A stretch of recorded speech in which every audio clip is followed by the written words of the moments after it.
Hello everyone, good evening না good night বলবো, I don't know, কেন তো এখনও আকাশে আলো আর তোমার বাজছে এখানে 9টা মতো।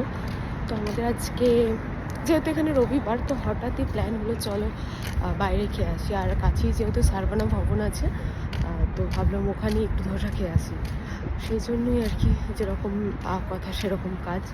আর এখানে যেহেতু আজকে উইকেন্ড না, এখানে প্রচণ্ড ভিড় হয়, সেই জন্য দেখলাম গিয়ে তো 1 ঘন্টা লাইনে দাঁড়াতেই হবে। তো চলো আগে গিয়ে চলে যাই 9টার আগে, কেন 9টা বাজলে হয়তো বন্ধ হয়ে যেতে পারে, জানি না অ্যাকচুয়ালি। আর এখানে আমরা লাস্ট খেয়েছিলাম সেই ডিসেম্বরে অ্যানিভার্সারির সময়, তারপর আর খাওয়া হয়নি, তো হঠাৎই ইচ্ছা হলো আর কি। তো চলো যাওয়া যাক, দেখি কেমন লাগে না লাগে। তো এই হচ্ছে বাইরেটার ওয়েদার। কেন আর আজকে কি বলো তো, হঠাৎ করে দেখছি দুপুরবেলায় ঝেড়ে বৃষ্টি ঝমঝমিয়ে, তারপরে আবার 8টার সময় দেখছি এত রোদ, গনগনিয়ে রোদ উঠে গেছে। আজও ওয়েদার যাকে বলে। আর এখনও পুরোপুরি অন্ধকার হয়নি, কিন্তু বাচ্চা তোমার 9টা 15 মতো। পুরোপুরি অন্ধকার তো না, এখানে ডিরেক্ট দিন থেকে রাত, এখানে সন্ধে বলে কিছু হয় না। তো এই হচ্ছে ব্যাপার। তো এখান থেকে একটুখানি গিয়েই হচ্ছে সারবানা ভবন, আমাদের একটু হাঁটতে হয়। তো চলো তোমাদেরকেও নিয়ে যাই আজকে।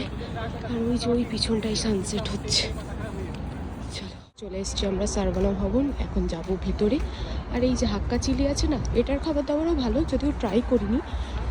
এখানেই যাই, মনে হচ্ছে ভীষণ লাইন। এই দেখো বাইরে থেকে লাইন, দেখি ভিতরে গিয়ে বাবা কি ভিড়। তো এখানে তোমার নাম এন্ট্রি করতে হয়, এরা টাইম আসলে ফোন করে দেয়।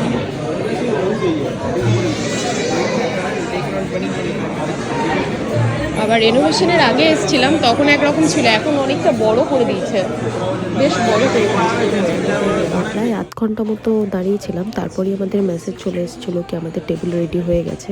আর এখানে এসে আর একটা নতুন জিনিস দেখলাম, একটা কিউআর কোড দিয়ে দিয়েছে, ওটা স্ক্যান করলে তোমার এখানে মেনু কার্ড চলে আসবে। তো ওটা স্ক্যান করে যথারীতি আমরা পেয়ে গেছিলাম। আমরা স্টার্টারে দিয়েছিলাম তোমার ম্যাঙ্গো লস্যি, যেটা দুর্দান্ত টেস্ট ছিল, আর দিয়েছিলাম মিনি ইডলি, 12 পিস মতো ছিল, বেশ ভালো ছিল। আর তারপরে এই যে মশলা ধোসা নিয়ে নিয়েছিলাম যার যেরকম। আর আমরা একটাই অর্ডার দিয়েছিলাম, কেন কি আমার একটা ফুল শেষ করার মতো ক্ষমতা নেই, আগের বারেও শেষ করতে পারিনি, সেই জন্য একটাই দিয়েছি, দুজন মিলে খাবো। আর তার আগে এত কিছু খাওয়া হয়েছে, তো রিস্ক নেই। ভালো চাটনিটা ভালো, ক্রাঞ্চি ভাবটা যেটা ভালো লাগছে। বাড়িতে আসলে এগুলো পাবি না, না ক্রাঞ্চি ভাবটা। ডেজার্ট এটা হচ্ছে রাবা কেশরি, পুরো একটু গরম গরম, বেশ খেতে দারুণ। চলো দেখি একটা চামচ। হয়ে গেছে আমাদের খাওয়া দাওয়া, আমরা বেরিয়ে পড়েছি। আর এখন বাজে তোমার 10:30 নাগাদ, পুরো রাত। তখন এসেছিলাম তাও দিনের আলো ছিল, আর এখন টোটালি রাত হয়ে গেছে। তো চলো টাটা, গুড নাইট, সবাই খুব ভালো থেকো, সুস্থ থেকো, বাই।